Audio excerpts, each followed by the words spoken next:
Bonjour, dans cette vidéo, on va commenter l'exemple de RxJS qui est affiché ici et dont vous avez le code. On va commencer par l'exemple 1, celui qui va montrer que les subjects et les behavior subjects ont des comportements un peu différents. En ce fait que le sujet ne se souvient pas de la dernière valeur qu'il a émise et donc ne va notifier ses observateurs que lorsqu'une nouvelle valeur sera émise. Alors que le behavior subject a un état, il se souvient de la dernière valeur qui a été émise, et en fait, à chaque fois qu'un observateur va s'enregistrer auprès de lui, va s'abonner, le behavior subject le notifiera immédiatement de la dernière valeur qui a été émise. Alors pour faire ça, on crée ligne 15 et 16 un behavior subject et un subject. Tous les deux publient des nombres. On remarque que lorsqu'on initialise un behavior subject, on est obligé de lui fournir un nombre initial pour initialiser son état.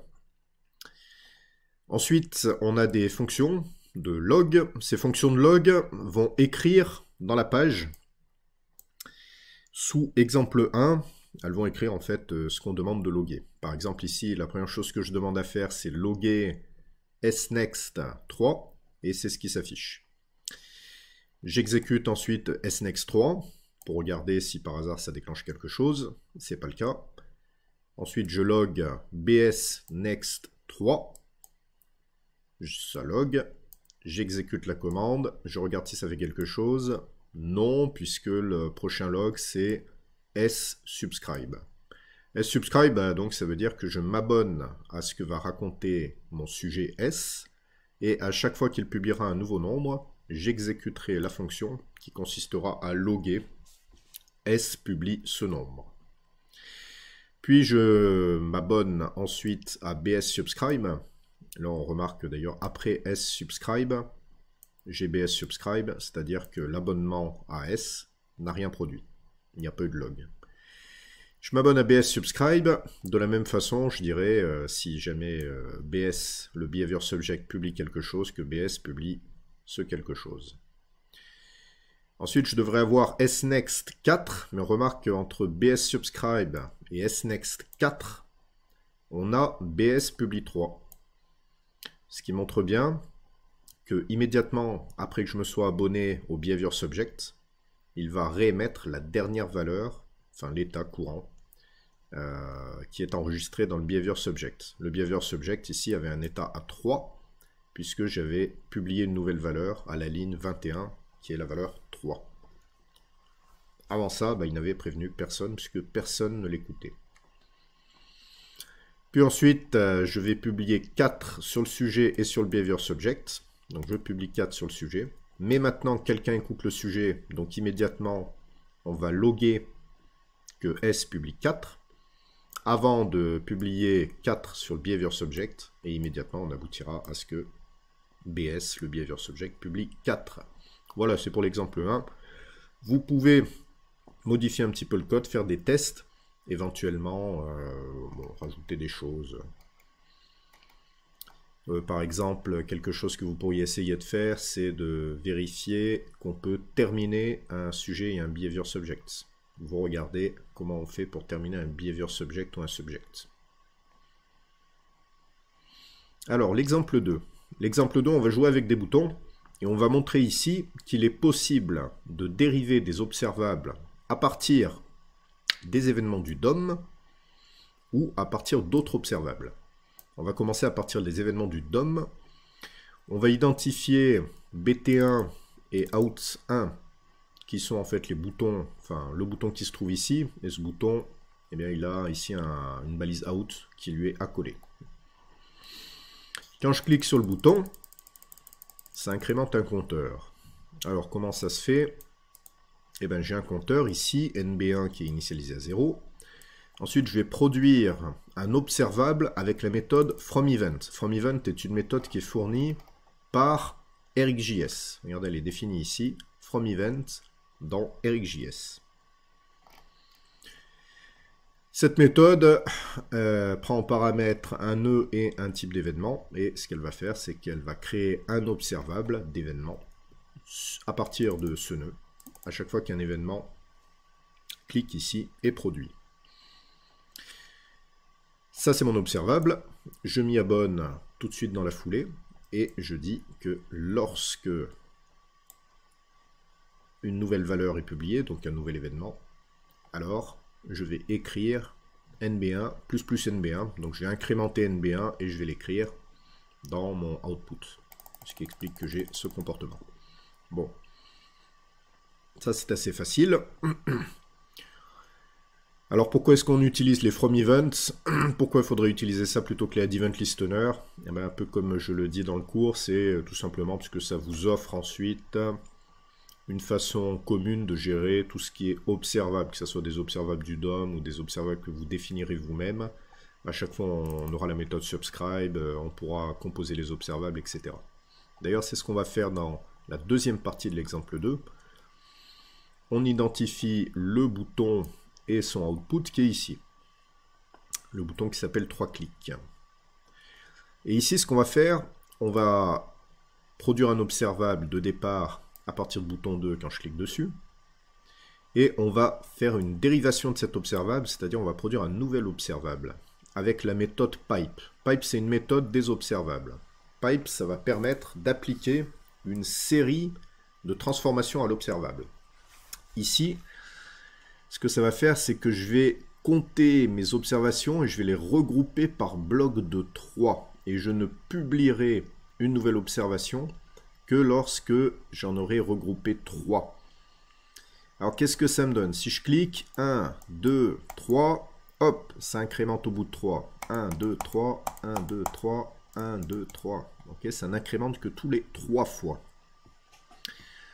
On peut regarder... Pardon, on peut regarder qu'est-ce que c'est que ce buffer count.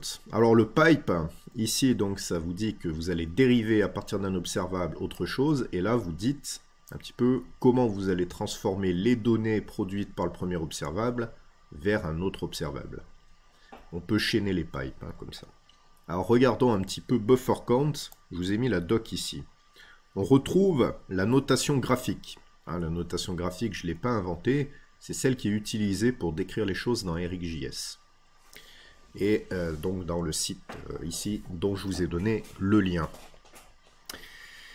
Alors ici, BufferCount, il est illustré avec un observable qui va produire des lettres, A, B, C, D, E, F, G, H, I, bon, des valeurs.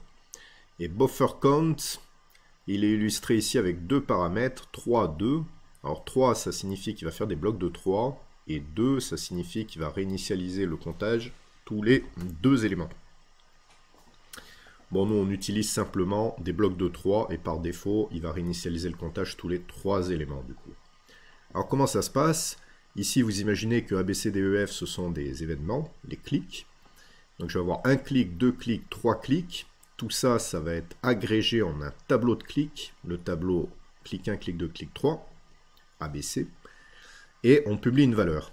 Donc buffer count, c'est cet observable-là. Il est dérivé à partir du premier. Et là, on dérive un observable qui va produire des triplets de valeurs. ABC, CDE, EFG, etc. Jusqu'à ce qu'on termine. Et puis, on va publier ici les dernières valeurs qui n'ont pas été publiées. Voilà. Donc, vous avez vu ici, moi, j'utilise buffer count. Et ça me permet par exemple de compter les clics 3 par 3. Bon, on est d'accord que ça n'a pas une utilité formidable au-delà d'illustrer qu'on peut dériver un observable à partir d'un autre. Ainsi, tout ça là, from event pipe buffer count, c'est un nouvel observable. C'est un observable qui va publier des triplets d'événements. Troisième partie du deuxième exemple. Ici, je vais compter le nombre de clics par seconde. Alors ça, c'est un piège, parce qu'une fois qu'on se met à cliquer, on a envie de cliquer très très vite, le plus vite possible pour battre son record. Mais regardons un petit peu comment ça fonctionne. De la même façon que tout à l'heure, je vais identifier mon bouton, ma balise output. Je vais initialiser un compteur, NB3. Je vais initialiser un observable à partir du bouton 3 quand je clique dessus. Puis je vais faire un pipe, c'est-à-dire une dérivation de mon premier observable. Je vais d'abord compter toutes les secondes, un buffer time, on va voir ce que ça fait, et un map. Alors regardons le buffer time. Le buffer time, il ressemble un petit peu au buffer count, sauf que au lieu de compter tous les temps d'événements, on va compter tous les temps de millisecondes. Ici, par exemple, A et B sont produits. Hop, j'ai 100 millisecondes qui sont écoulées. Je fais AB. Je vais produire ici, dans mon observable, le doublé AB. Puis, dans les 100 prochaines millisecondes, vont se produire C, D et E. Et donc, je vais produire ici C, D, E. Puis, dans les 100 millisecondes suivantes, se produit F et G. Alors, je produis FG. Jusqu'à ce que mon observable termine, ou ne termine pas d'ailleurs. S'il termine, bah ici, je renverrai ce qui s'est produit depuis la dernière fois que j'ai publié. Par exemple ici, vide, enfin un tableau vide. Voilà. On peut regarder aussi rapidement ce que fait map. C'est l'autre fonction qu'on avait. Alors ici, vous avez votre recherche. Map, c'est assez simple. Vous avez un flux d'origine. Donc ici, mon flux, vous vous souvenez, le map, je le fais après avoir fait mon buffer time. Donc ici, dans mon buffer time, j'ai des tableaux d'événements. Et ici, je vais le mapper. Et ma fonction de map, celle que j'ai utilisée dans le code, c'est la fonction qui va renvoyer à partir du tableau d'événements la longueur de ce tableau. Donc je vais dériver un autre flux qui va publier en même temps que le premier, mais qui va appliquer une transformation sur les données que j'avais. Ici, la transformation, c'est le map. C'est-à-dire, j'ai une liste qui a été produite par BufferTime, je renvoie la longueur de cette liste. Et donc, c'est ce qui va me permettre de savoir combien de fois je clique par bloc de 1 seconde. Voilà, c'est pour l'exemple 2. Vous pouvez bien sûr jouer avec, modifier le code, faire des tests. L'exemple 3, il illustre qu'on peut agréger des observables. Ici, j'ai pris l'exemple des pointeurs. Alors, qu'est-ce que je vais agréger ici? Je vais dire que je fusionne, merge, trois sources d'événements, trois observables, trois observables qui produisent des événements. Un premier qui est que j'ai appuyé avec un pointeur, la souris, le toucher ou le stylet sur cette zone, ici. Ou bien que j'ai déplacé mon pointeur sur cette zone, ou bien que j'ai relevé mon pointeur sur cette zone. Alors, une fois que j'ai agrégé ça, je vais dériver mon observable. Alors, qu'est-ce que c'est d'ailleurs ici? Ici, ça me produit un observable, le merge. C'est-à-dire que ça fusionne tous les événements qui sont produits par ces trois sous-observables. Ça les prend et ça va les mettre sur une même ligne d'observables. Okay. Ensuite, je dérive avec pipe. Je fais un map. Je prends mes pointer events et puis je vais regarder leur pointer ID, leur position X, leur largeur et leur hauteur. Alors ça va être vrai et pertinent surtout dans le cas du toucher. D'ailleurs, si vous avez des écrans tactiles, regardez. Tilt X, tilt Y, c'est l'inclinaison. Ça va être utilisé surtout dans le cas des stylets. Et la pression, qui va être utilisée dans le cas du stylet, surtout, et du toucher. Alors, on fait un essai, d'abord avec la souris. Vous voyez ma souris qui passe, elle a l'identifiant pointer ID 1. Si j'appuie avec un bouton, vous voyez le dernier paramètre passe à 50, c'est la pression. Par défaut, on dit que lorsqu'on appuie avec le bouton, la pression, elle est de 50. Voilà. Je fais le test avec mes doigts, donc là vous ne voyez pas mon doigt, mais je pose un doigt.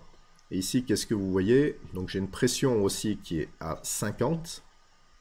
C'est 0 ou 50, voilà. Il n'y a pas de vraie détection de la pression en réalité. Bon, là, je suis sur une Surface Pro 7. Il se peut que sur d'autres matériels, on ait la détection de la pression des doigts.